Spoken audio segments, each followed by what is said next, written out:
BRS నుండి అందరూ jump అయితే అక్కడ మిగిలేది ఎవరు? అసలు హరీష్ రావు కూడా వెళ్ళిపోతారనే టాక్ నడుస్తోంది. బీఆర్ఎస్ ను నడిపించడంలో కేసీఆర్ తో పాటు కేటీఆర్ కూడా ఫెయిల్ అయ్యారా? ఇటీవల కాంగ్రెస్ నేతలు చేస్తున్న హెచ్చరికలన్నీ వాస్తవాలేనా? గులాబీ బాసు భవిష్యత్తు ఎలా ఉండబోతోంది?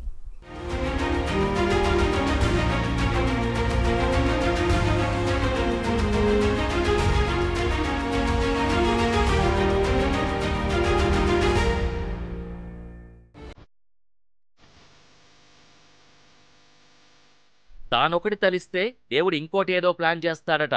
అలా ఉంది ఇప్పుడు బీఆర్ఎస్ పరిస్థితి. అధికారంలో ఉన్న కాలంలో ప్రతిపక్ష నేతలందరినీ టార్గెట్ చేశారు కేసీఆర్. ఇప్పుడు అదే పరిస్థితిని ఎదుర్కోవాల్సి వస్తోంది. 2014-2018 తెలంగాణ అసెంబ్లీ ఎన్నికల్లో విజయం సాధించిన బీఆర్ఎస్ పార్టీ ప్రతిపక్ష పార్టీల ఎమ్మెల్యేల్లో సాధ్యమైనంత మందిని తమ వైపు తిప్పుకుంది. 2014 ఎన్నికల్లో విజయం సాధించిన తర్వాత టీడీపీకి చెందిన 12 మందిని, కాంగ్రెస్కు చెందిన 5గురిని, వైసీపీకి చెందిన 3గురిని, బీఎస్పీకి చెందిన 2ని, సిపిఐకి చెందిన 1 ఎమ్మెల్యేను బీఆర్ఎస్లో చేర్చుకున్నారు. 2018 అసెంబ్లీ ఎన్నికల్లోనూ కాంగ్రెస్ తరపున గెలిచిన 19 మంది ఎమ్మెల్యేల్లో 12 మందిని కేసీఆర్ తన పార్టీలో చేర్చుకున్నారు. వీరితో పాటు 2 టీడీపీ ఎమ్మెల్యేల్ని, మరో 2 ఇండిపెండెంట్ ఎమ్మెల్యేల్ని కూడా చేర్చుకున్నారు. అప్పట్లో 19 మంది ఎమ్మెల్యేల్లో 12 మంది బీఆర్ఎస్లో చేరగానే కాంగ్రెస్కు ప్రధాన ప్రతిపక్ష హోదా కూడా పోయింది. సరిగ్గా ఇప్పుడు బీఆర్ఎస్ కూడా అలాంటి పరిస్థితే వచ్చే అవకాశం ఉందని ప్రచారం జరుగుతోంది.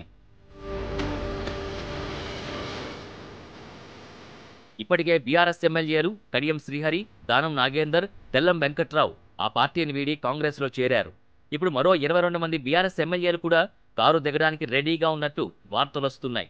ఇలా బీఆర్ఎస్ నుంచి ఎమ్మెల్యేలు, ఎంపీలు, మాజీ ఎమ్మెల్యేలు, మాజీ ఎంపీలు, ఇతర ప్రజాప్రతినిధులు ఒక్కొక్కరుగా బీఆర్ఎస్ని వేయడం లోక్సభ ఎన్నికలకు ముందు నుంచే కేసీఆర్ని కలవరపెట్టింది. ఇక ఇప్పుడు ఆ పరిస్థితి మరింత దారుణంగా మారింది.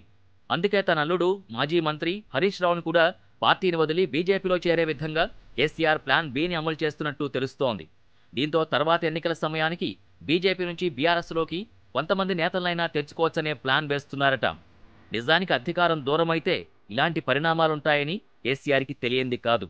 అయితే దాన్ని కాపాడుకోకపోగా పోయేటోళ్లు పోని, ఉండేటోళ్లు ఉండని అనే విధంగా కేసీఆర్ వ్యవహరిస్తున్నారని, ఈ వైఖరితో పార్టీలో ఉండాలని అనుకునేవాళ్లు కూడా విచారణ సర్దేస్తున్నట్టు టాక్ వినిపిస్తోంది. టీఆర్ఎస్కు చెందిన 25 మంది ఎమ్మెల్యేలు కాంగ్రెస్లో చేరబోతున్నారంటూ ఇటీవల మంత్రి ఉత్తమ్ కుమార్ రెడ్డి చేసిన సంచలన వ్యాఖ్యలు తెలంగాణ రాజకీయాల్ని హీటెక్కించాయి. మంత్రి స్థాయిలో ఇటువంటి వ్యాఖ్యలు చేశారంటే తెర వెనుక ఫిరాయింపుల పర్వంపై చర్చోపచర్చలు జరుగుతున్నట్టేనని రాజకీయ విశ్లేషకులు అంచనా వేస్తున్నారు. ఏ ధీమా లేకుండా ఉత్తమ్ కుమార్ రెడ్డి ఈ వ్యాఖ్యలు చేయరని కూడా అంటున్నారు. ఇక లోక్సభ ఎన్నికల తర్వాత కేసీఆర్కు బీఆర్ఎస్ పార్టీకి మనుగడే ఉండదని ఉత్తమ్ కుమార్ రెడ్డి గతంలోనే పేర్కొనడం ఇందుకు నిదర్శనమని విశ్లేషకులు అభిప్రాయపడుతున్నారు. అలాగే బీఆర్ఎస్ హయాంలో సాగిన ఫోన్ ట్యాపింగ్ వ్యవహారం కూడా ఆ పార్టీ పతనానికి ప్రధాన కారణంగా పరిణమించిందని, ఈ విపత్కర పరిస్థితుల్లో పార్టీ మారడం తప్ప అసంతృప్త ఎమ్మెల్యేలకు మరో ప్రత్యామ్నాయం కనిపించటం లేదన్న మంత్రి ఉత్తమ్ మాటల్లో సత్యం లేకపోలేదనే టాక్ వినిపిస్తోంది. మాజీ మంత్రి మేడ్చల్ బీఆర్ఎస్ ఎమ్మెల్యే మల్లారెడ్డి కూడా కారు దిగి తన మదర్ పార్టీ సైకిల్ ఎక్కేందుకు సిద్ధమవుతున్నారనే టాక్ వినిపిస్తోంది. అందుకు మేడ్చల్ నియోజకవర్గ బీఆర్ఎస్ ముఖ్య నేతలతో రహస్య మీటింగ్ ఏర్పాటు చేసి సమాలోచనలు జరిపారట. ఆస్తుల రక్షణకు మల్లారెడ్డి తెలంగాణలో సరికొత్త రాజకీయానికి తెరలేపే ఆలోచనలో ఉన్నారని రాజకీయ వర్గాలు మాట్లాడుకుంటున్నాయి. ఏపీలో చారిత్రక విజయాన్ని సొంతం చేసుకున్న తర్వాత తెలంగాణ రాజకీయాలపై టీడీపీ అధినేత చంద్రబాబు ఫోకస్ పెట్టారని, తెలంగాణలో మరోసారి పార్టీని బలోపేతం చేసే దిశగా ఆలోచిస్తున్నారనే వార్తలు వినపడుతున్నాయి. ఇందులో భాగంగా ప్రస్తుతం క్రియాశీలకంగా ఉండి బలం కోల్పోయిన తెలంగాణ నేతలకి టీటీడీపీ అధ్యక్ష పదవిని అప్పగించాలని అనుకుంటున్నారట. అందుకే టీడీపీలో చేరి పార్టీకి జవసత్వాలు తేవాలని ఆలోచిస్తున్నారట.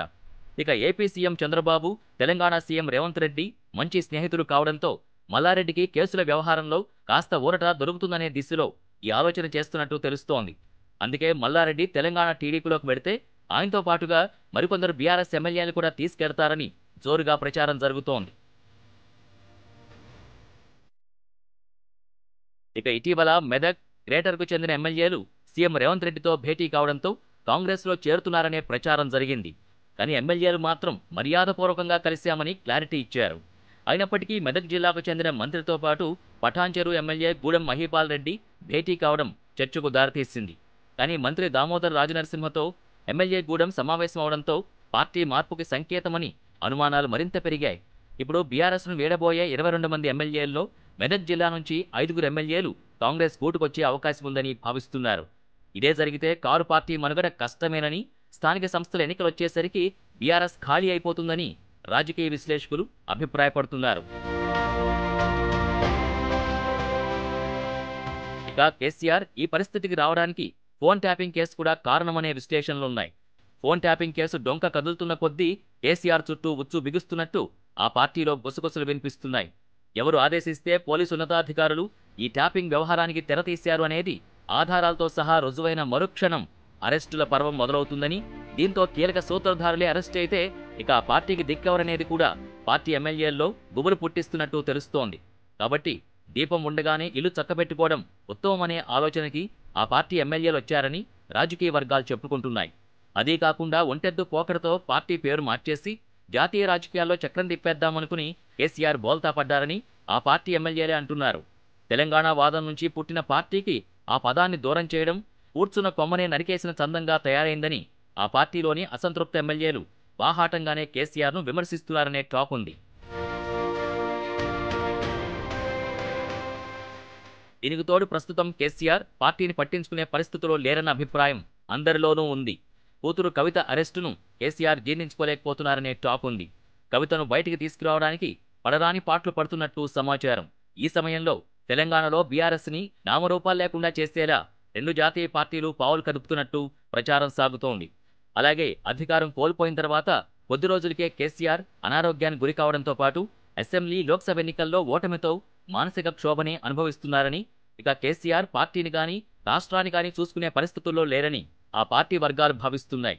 అందుకే బీఆర్ఎస్ ఎమ్మెల్యేలు తమ దారి తాము చూసుకుంటున్నారని అభిప్రాయాలు పెరిగాయి.